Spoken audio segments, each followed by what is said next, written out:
Hello, my name is Yuri, and it is the second video in series about best practices of Kanban implementation. Today we will speak about the best practices in managing work in progress, so enjoy the watching. Once you start working with Kanban, you will discover that the secret sauce of delivering is limiting work in progress. Unfortunately, if you look into default Jira configurations and options, the only available way of limiting work in progress is limiting per column only.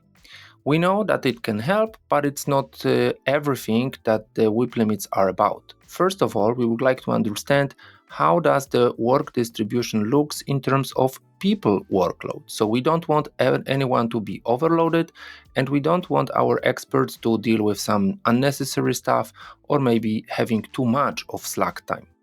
What's the solution for it? Well, we should track both minimum and maximum assignment of tasks per person. And this is easily traceable with the tool that I'm talking about because, well, you can easily see at the top of the board that there's some outstanding situation, meaning here Mr. Spock has too many tasks on his account. This is fully configurable per person, so for not only each person, but also within certain set of steps, so columns, you can actually set the right WIP limits. Well, if we, let's just say, protect our people from overburdening or too much of slack time, we need to face the reality that sometimes a group of people is actually accountable for managing work, flow of work across few columns. Good example is the development process.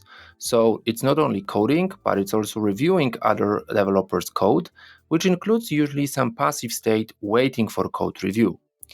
If we would like to help our developers to self-manage their work across these three columns, we may want to introduce minimum or maximum number of tasks within a group of columns. Again, we can start with the minimum. So we say it is strange, it is maybe not wanted when we have fewer than 2 tasks in these two columns together. And in such situation, we can trigger easily a visual cue, a visual sign that we have too few tasks in there. This is how it looks in the tool.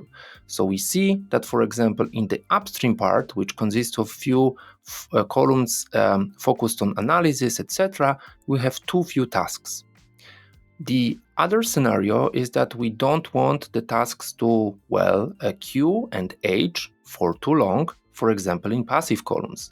It's super easy to start yet another task for coding, but, we don't deliver value and we don't learn if we don't proceed with the code review with the right pace at the same time. We can add maximum WIP limit for the set of columns, and again, it will trigger a visual cue that the tickets are queuing up, piling up.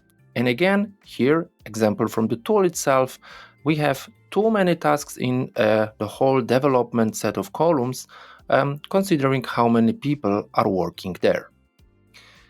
If we don't work in the ideal scenario wherein one team is really focused on just one product, which is, for example, quite important for Scrum team to succeed, we may need to also distinguish the horizontal swim lanes or rows, and it is important that we understand how many tasks land in each of the streams of work or swim lanes, also within certain columns, because we may have long backlog for both or any of the three streams that we see in here, but we want to limit the work which is really in progress. So not all the columns, but only some of the columns.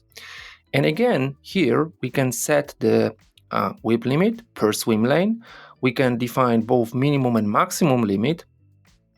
And what's important, also select the right number of columns. Here is the example when one of the swim lanes is having too little or too few tasks in progress. Thank you very much for watching. I hope this video was interesting for you. In the next video, we will be focusing on managing explicit policies.